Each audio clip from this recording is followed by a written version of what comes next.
क्या आप लोगों की सीधी सुनते हो? चिड़िया गांव से लाइव है। मैं कहता हूँ जनता ने वोट देती है ना, खुल के वोट देती है तो जनता का अधिकार है कि वो जनप्रतिनिधि से सीधा मिले। मैंने उस जनता को उसके अधिकार से वंचित नहीं करा, मैंने उस जनता को वो अधिकार दिया जिस अधिकार की जनता हकदार थी, और मुझे उसी के बल पर 1,16,16 वोट मिले। लोग चुनाव से पहले कहते थे कि बलवान पुनिया तो चिड़ियाघर में कोई वोट नहीं आएगा। धन्यवाद इस काम का कि 46 वोटों से मुझे इस गांव में जिताया। ये उनके मुंह पर तमाशा मारा जो लोग झूठे सत्ते घेरते थे, झूठी वोट लगाते थे, दुर्भावना फैलाने का काम करते थे। बताओ जनता मजबूत हुई है, वो लोग मजबूत हुए। ये तो दुर्भाग्य से पिछले गए चुनाव में पूरी तहसील का चुनाव था, 1132 वोट पीछे रह गए। सत्ते वाले, झूठी वोट वाले, झूठी बात करने वाले लोग हावी हो गए थोड़े से। लेकिन 1,16,16 वोट उन लोगों ने दिए मुझे जो काम की राजनीति पसंद करते थे, जो जनता के मुद्दों की राजनीति पसंद करते थे, जिनको किसानी का, आम जनता का चिंता रहता था, वो लोग मेरे साथ खड़े रहे। मैंने जनता की बात 5 साल से सुबह से लेकर के शाम तक यहां होता, या चाहे बागरा ऑफिस में, जब होता तो यमुना मेले पार्टी में मैंने जनता की जन सुनवाई करी। उसी का असर है कि लोग, अरे कितना बड़ा दबाव था पूरे चुनाव में, आपने देखा होगा। बोली जी बीजेपी का तो राज आएगा, कोई किसी की फोटो दिखा रहा था, कोई किसी की फोटो दिखा रहा था। अंदर खाते ये भी कह रहे थे कि हम पैसे बांट देंगे, और इस सट्टे में जो भारी रकम लगा रहे थे, यही तो होता है पैसा बांटना, पैसे का प्रभाव पैदा करना, यही तो होता। इतना बड़ा पैसा सट्टा मार्केट में लगाया, किसी दिन कोर्ट बन रहे थे और जिन गुत्थों पर राज्य बन रहे थे, उन गुत्थों पर जाकर के उनके आदमी ने कहा बलवान पुनिया का भाव नीचा। अब मुझे भाव होगा तो पता नहीं। बलवान पुनिया ने तो घोषणा करी थी चुनाव में, 1 जनवरी 2023 को मलकेरा गांव में मैंने कहा था कि अगले चुनाव में मुझे 1 लाख वोट आएंगे। चिड़ियाघर जी के लोगों मुझे 1,16,16 वोट आए। ये मैंने 11 महीने पहले बात कह दी थी, क्योंकि मैं लगातार जनता के बीच में रहता था। मैंने जनता की एक बात सुनी थी, मैंने जनता के एक मुद्दे पर काम करा था। फिर मैंने ये बात कही कि मैं सुबह 9 बजे जीतूंगा। मैंने उस परिशिष्ट के क्षेत्र में पंडिता गांव में मेरे विरोधी ने दुनिया भर का जोर लगाया। 49 वोटों से मैं उस गांव में भी जीता है। पहली सुबह 9 बजे जब ईवीएम शुरू हुई, ईवीएम खुली, बलवान ने चुनाव जीता। फिर तो शाम को 4 बजे गड़बड़ हो गई भाई, और गड़बड़ का दुष्परिणाम ये आया कि बाबूजी ने जिन छोरों को, मैंने गरीब घर के छोरों को नौकरी लगाया था सुविधा पर, वो छोरों को निकालना शुरू हो गए। जो खाड़े बन रहे हैं ये इनकी सरकार ने बंद कर दिए, जो सड़कें बन रही थी वो बंद कर दी, जो विकास के काम चल रहे थे वो बंद कर दिए। नए काम स्वीकृत करवाने का दौर है कि नहीं है, लेकिन ये कह रहे हैं कि बागरा का गवर्नमेंट हॉस्पिटल 29 करोड़ 95 लाख रुपए की लागत से हॉस्पिटल का वर्क ऑर्डर मैंने करवाया था उप जिला अस्पताल का, वर्क ऑर्डर करवा के थे, और मैं चुनाव में लग गया। चुनाव दुर्भाग्य से हमारे खिलाफ हो गया। अब कह रहे हैं कि हॉस्पिटल हम बाहर ले जाएंगे। इससे बड़ा दुर्भाग्य बागरा का कुछ नहीं होगा। वो सीएचसी जिस दिन में विधायक चुना गया था, उस दिन उसमें 300 लोग जाते थे, सिर्फ 300 लोग लुगाई चेक करवाने जाते थे, 2-3 डॉक्टर थे। जिस दिन हम एमएलए जीते, उससे लेकर के जिस दिन हमने विधायक का कार्यकाल पूरा करा, वहां 1500 लोग चेक करवाने जाते, इलाज लेने जाते, और 14 डॉक्टरों की टीम थी, और पूरा नर्सिंग स्टाफ, पूरा एमएमसीएम का स्टाफ और कंप्यूटर ऑपरेटर सारे करके पूरा स्टाफ छोड़ के थे। मैंने उसको उप जिला अस्पताल बनाया, उसमें ऑपरेशन थिएटर शुरू कराया।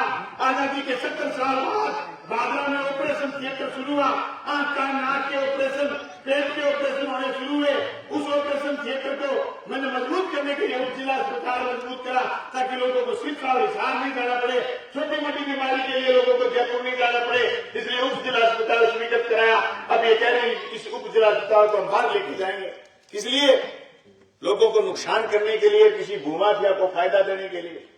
लेकिन मैं आपको आश्वस्त करके जा रहा हूं जब तक बलवान पुनिया में ताकत और ज्ञान है, मैं जनहित के खिलाफ फैसले नहीं करने दूंगा। सरकार को लड़ाई लड़ूंगा। इस लड़ाई की मदद के लिए आप लोगों का सहयोग चाहिए। जिस दिन बुलावा दें उस दिन जनता पे खड़ा हो जाना। मैंने आज तक जितने भी आंदोलन लड़े, शांतिपूर्वक आंदोलन लड़े, मजबूती से आंदोलन लड़े और उन आंदोलन का असर यह रहा कि मैंने जनता को जीत दर्ज कराई है। लेकिन मैं दादागिरी नहीं करने देता। उसकी वजह ये कि भाई ये फैसला तो मैं भी कर सकता था। मेरे पास भी लोग आए थे कि फलानी जमीन में बना लो, फलानी जमीन में बना लो, हम दान कर देंगे। मैंने उनसे एक ही बात कही, अगर हम इस हॉस्पिटल को बाहर ले जाएंगे तो लोग वहां कैसे पूछेंगे? गरीब आदमी वहां कैसे पूछेगा? न्याय की अवधारणा समझिए, राजनीति की अवधारणा समझिए, सरकारों की अवधारणा समझिए। सरकार की अवधारणा होती है, न्याय की अवधारणा होती है, आखिरी से आखिरी आदमी तक न्याय पूछे तब न्याय कहा जाता है समाज में। ऐसा कोई सामाजिक प्राणी नहीं जिसको न्याय की उम्मीद ना हो। ऐसा कोई सामाजिक प्राणी नहीं जो ये उम्मीद न करता हो कि मेरे साथ व्यवस्था न्याय करे, सरकार न्याय करे। तो न्याय की धारणा तो ये है कि गवर्नमेंट हॉस्पिटल नजदीक से नजदीक, बस स्टैंड के नजदीक हो ताकि लोग पैदल जाकर के उसमें इलाज ले सके। इस अवधारणा से मैंने काम करा। मैंने गिरी तहसील में 3 करोड़ नए खोल करके मैंने तहसील के उन बच्चों के लिए भविष्य संवारने का काम करा जो एग्रीकल्चर बीएससी करना चाहते थे। एक माँ मेरे को फोन करती है कि मेरी बेटी का सिलेक्शन होगा सपोत्रा कॉलोनी में। आज उस बेटी को वहां वो भेज नहीं सकती है अकेली बेटी को। मैंने एग्रीकल्चर का कॉलेज बागरा में स्वीकृत कराया और जोगीवाड़ा गांव में स्वीकृत करवाया। जोगीवाड़ा गांव में एग्रीकल्चर कॉलेज ऑन रोड बन रहा है। इतनी बड़ी संस्था बनेगी, वहां कोई एग्रीकल्चर बीएससी कर लेगा, उसके नाम के आगे डॉक्टर लगेगा, वो लाख रुपए महीने का किसी प्राइवेट कंपनी में काम करके भी, प्राइवेट जॉब करके भी एग्रीकल्चर बीएससी का छोटा डॉक्टर बन जाएगा और वो अपने माँ बाप का पेट भरेगा, अपने परिवार का पालन करेगा। ये सौगात मैंने भादरा तहसील को दी। या प्राइवेट कॉलेज खुलाए, बुजुर्गों ने इकट्ठे होकर के एक संस्था बनाई जिसको नाम दिया प्रजाति विशेष का ध्यान देने की बजाय नाम दिया ग्रामीण कन्या महाविद्यालय। सब लोगों ने चंदे दिए, सब लोगों ने सहयोग करा, वो ग्रामीण कन्या कॉलेज चल पड़ा। जब मैं 2021 में अगली विधानसभा की 22 की विधानसभा की हम तैयारी कर रहे थे, मेरी जन सुनवाई में 22/12/2021 को बुजुर्ग आए जो ग्रामीण कॉलेज चलाते थे। वो बुजुर्ग आए, मेरे को ज्ञापन देके गए। ज्ञापन की कॉपी आज भी मेरे पास संरक्षित है। ज्ञापन देकर के गए, मेरे से मांग करके गए कि इस कॉलेज को तो सरकारी कॉलेज घोषित करवा।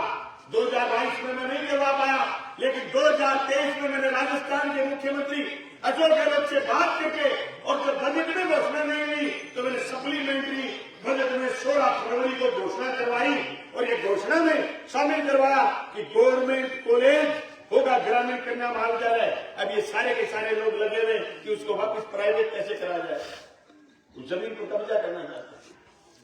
साथियों, मैंने तहसील में माहौल पैदा करा था। ये माहौल पैदा करा था कि जनता की सुनवाई हो, हर जनता को ये महसूस हो कि तुम्हारा एमएलए, तुम्हारा जनप्रतिनिधि तुम्हारा है। ये साथ खड़े पड़े जी रात को गए थे एक दिन, मैंने कोई लंबा चौड़ा बजट नहीं लेना, तेरा दम मानेंगे तो जनता की सुनवाई करता है। हमारे सिर्फ और सिर्फ इस डिग्गी के चारों तरफ तार खिंचवाने और कोई मांग नहीं तेरे से हमारी। मैंने रात को इनके सामने फोन करा, रात को एक्शन को कहा छोटी सी मांग है, लेकिन मेरा थर्मामीटर लेके आए बंदे। ये थर्मामीटर रखेंगे भगवान दुनिया का क्या जनता की बात को सीरियस लेता है। मैंने एक एक आदमी की बात को सीरियस लिया। मैंने राह आसान नहीं छोड़ी किसी के लिए। बाबूजी ये सोचें कि तो पहले राजनीति करता था वैसे कर लेगा। अब कल परसों किसी ने फोटो डाली कि कुर्सी डाल करके मेज डाल के बैठे जन सुनवाई कर रहे हैं। ये लाइन मैंने निकाली और मैंने इतनी हार्ड लाइन निकाली कि पूरे 1850 दिन 1825 दिन होते हैं 5 साल में, 1850 दिन लगातार काम करना पड़ेगा, नहीं तो 1750 दिन के बाद बलवान पुनिया फिर आ जाएगा। ये बात मैंने तय करी है। ये 5 साल का मेरा संघर्ष है।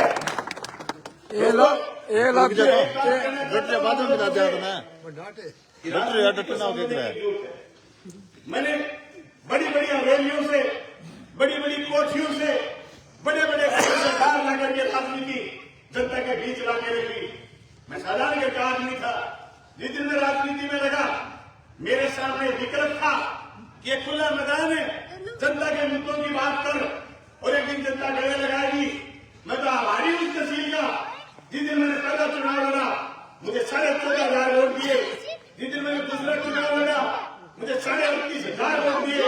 जिस दिन मैंने तीसरा चुनाव लड़ा मुझे 82,000 वोट दिए।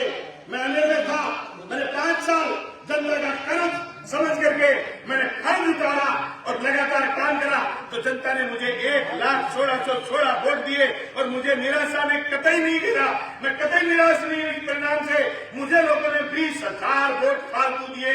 बादल में आजादी के बाद किसी भी एमएलए को, सीटिंग एमएलए को वोट बढ़ करके नहीं आए, तो मेरा काम इसलिए धन्यवाद साथियों से कहना चाहता हूँ, यहाँ बहुत मजबूती के साथ आने वाले 5 साल हर संघर्ष में मेरे साथ रहेंगे। संघर्ष सिर्फ और सिर्फ सड़क का संघर्ष नहीं, राजनीतिक संघर्ष में मेरे साथ रहेंगे। आपकी पंचायत, हम कार्यकर्ता पंचायत के इकट्ठे होकर के तय करेंगे सरपंच किसको लड़ाना है, हम तय करेंगे पंचायत समिति का मेंबर किसको लड़ाना है, हम सब मिलकर के तय करेंगे जिला परिषद का मेंबर किसको लड़ाना है। आप लोग हमारा साथ देंगे। लोकसभा के लिए मैं आप साथियों से कहना चाहता हूं, हमारी पार्टी इंडिया गठबंधन में शामिल है। अगर गठबंधन से टिकट मिली, मेरी पार्टी ने मांग की है चुरू की, तो लोकसभा लड़ेंगे। अगर गठबंधन से टिकट नहीं मिली, हम लोकसभा नहीं लड़ेंगे, हम इंडिया गठबंधन के साथ रहेंगे। लेकिन मैं साथियों से कहना चाहता हूं, साथियों मुझे हार का भी अनुभव है और मुझे जीत का भी अनुभव है। इकट्ठे रहना, 5 साल कोई कितना बड़ा तानाशाह हो, आपका कुछ नहीं बिगाड़ पाएगा। बलवानपुर में आपको फोन पर प्यार मिलेगा, किसान भवन प्यार मिलेगा, आपको हमेशा मजबूती के साथ आगे खड़ा मिलेगा।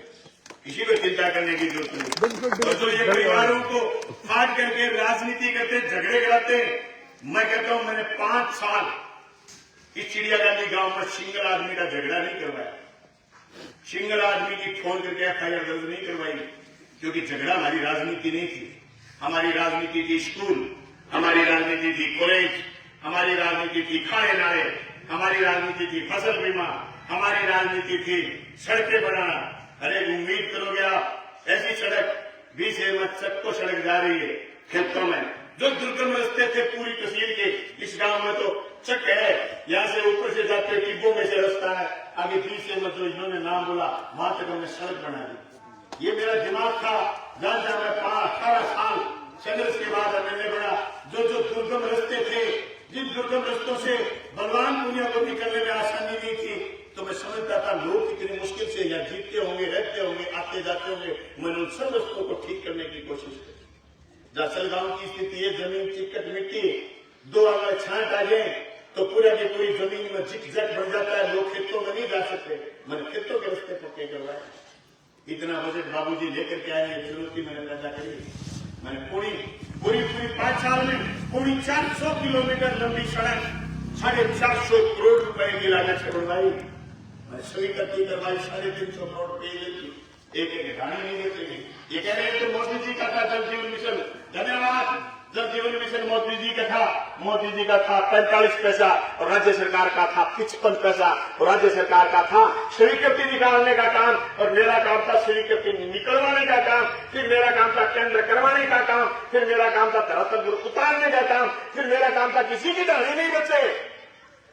जिस आदमी ने मुझे फोन पर कहा कि हमारी दाढ़ी को छोड़ दिया, मैंने अधिकारियों का सामान उठाओ, पहले वो दाढ़ी करके हो, छोड़ के क्यों आए हुई, ये मैंने न्याय करने की कोशिश करी।